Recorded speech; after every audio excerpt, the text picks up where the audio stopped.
সকালটা শুরু হয়েছে 1 কাপ কফি আর বিস্কুট দিয়ে। না 1 কাপ বলবো না, 2 কাপ। কারণ আমি আর আমার হাসব্যান্ড কফি খাবো, ওই জন্য 2 কাপ কফি করেছি। ওরা বাবা আর মেয়ে মিলে কফি খেতে অলরেডি বসে গেছে।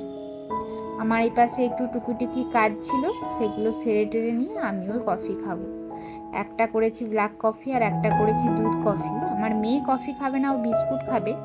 আমার হাজব্যান্ড খাবে ব্ল্যাক কফি আর আমি খাবো দুধ কফি। কফি খেতে খেতে বাবা আর মেয়ের একটু মস্তি চলছিল। বাবা তো অফিসে যাবে, তার আগে মেয়ের সাথে একটু মস্তি করে নিচ্ছিল। তারপরে আমার হাজব্যান্ড উঠে অফিসের জন্য রেডি হয়ে অফিস চলে গেছে, আর আমার মেয়ে কান্নাকাটি করছিল। যেহেতু ওর আজকে স্কুল ছুটি, ওর পাপার ছুটি নেই, ওই জন্য তো আমি ওকে ভোলানোর জন্য ছাদে নিয়ে চলে এলাম।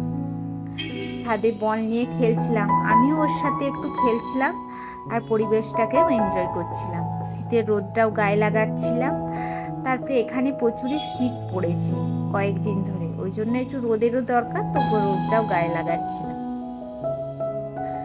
তারপরে ভাবলাম যে নিচে যাই, নিচেও তো কিছু কাজ আছে। গিয়ে দেখলাম ধনে পাতাগুলো ভিজিয়ে রাখছিলাম। অ্যাকচুয়ালি কি হয়েছে, কালকে রাতে অনেক ধনে পাতা নিয়ে এসেছে ওর বাবা, যেগুলো বালি ছিল প্রচুর পরিমাণে, ওই জন্য জলে ভিজিয়ে রাখছিলাম। এই যে বেছে বেছে ধুয়ে ধুয়ে নিচ্ছি। আর এক সাইডে বসিয়ে দিয়েছি ভাত। এখনও কি সবজি করব ওটা ভেবে উঠতে পারিনি, শুধু ভাতই বসেছি আর ধনে পাতা বাছছি।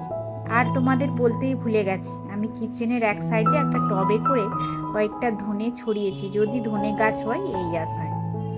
মামামকে পাঠালাম, ফ্রিজেরটা খোলা ছিল, বন্ধ করতে। ফ্রিজ বন্ধ করবে কি বাবা, ও ফ্রিজের ভিতরে কি আছে আগে দেখলো, তারপরে ফ্রিজটা বন্ধ করলো।